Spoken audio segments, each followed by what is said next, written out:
Okay, you can go. In this ever-changing world, there always seems to be a big threat lurking. In this era, it's terrorism. One of the biggest terrorist groups of all time was Al Qaeda. The Middle East was their birthplace, and they take claim to the terrible events of 9/11. However, a new branch of terrorism arose out of those ashes. ISIS has become one of the biggest terrorist groups of all time. As Americans, we should involve ourselves and learn about ISIS. How they increase in numbers, military power, strength. How is our government keeping us safe? I have done extensive research on ISIS and am here to tell you how they are a threat and what our government is doing about it. The leader of ISIS is Abu Bakr al-Baghdadi, and his reasoning for this group is to kill infidels. His point was made clear when he attacked the city of Mosul. According to Martin Smith, a broadcaster for PBS Frontline, Baghdadi and his army had taken over the city on June 6, 2014, by sending in several suicide bombers who drove cars into the heart of Mosul.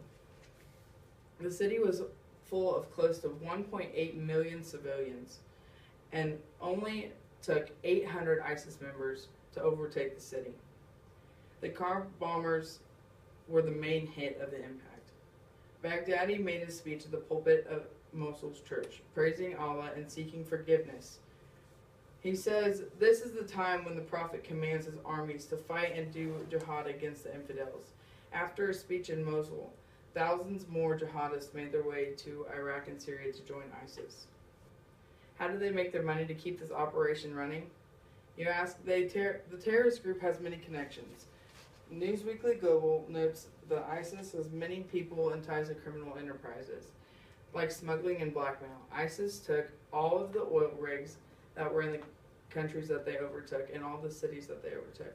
By selling the oil on the black market, they gained millions of dollars and were able to keep their military running. David Von der Hill of Time magazine gathered that in 2015 alone, 2 times as many people in the United States had links to Islamic terrorist plots than in 2013 and 2014 combined. ISIS is estimated to have recruited and drawn in young people from approximately 90 different countries around the world, including the United States. ISIS gets more people involved in their group by using social media than any other group.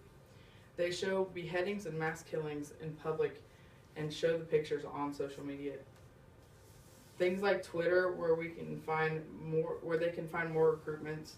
More people are willing to kill for the sake of keeping infidels at a minimum.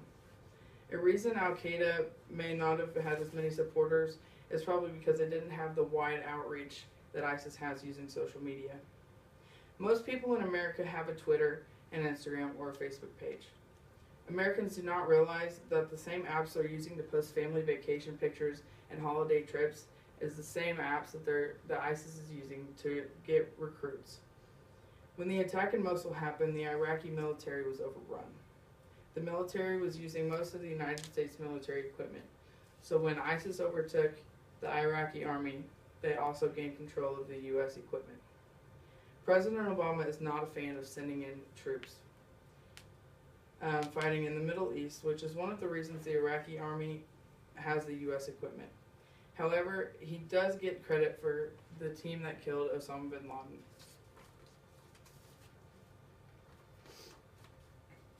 Jessica Stern from Foreign Affairs magazine concludes that instead of ground attacks, he likes to use drone attacks, airstrikes over the cities where ISIS is standing.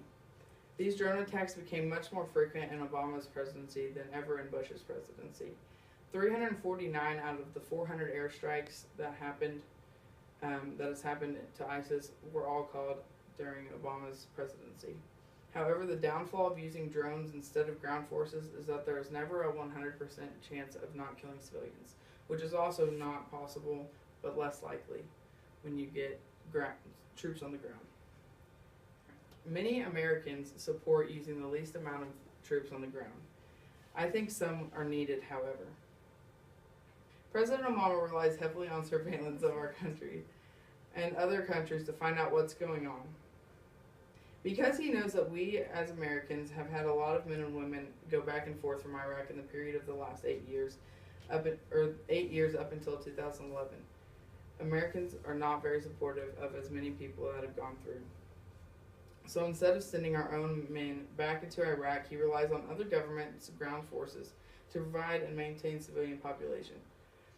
Obama was trying to avoid any more unneeded casualties and did not seem to see ISIS as too big of a threat when it came to the warranting of troops back overseas.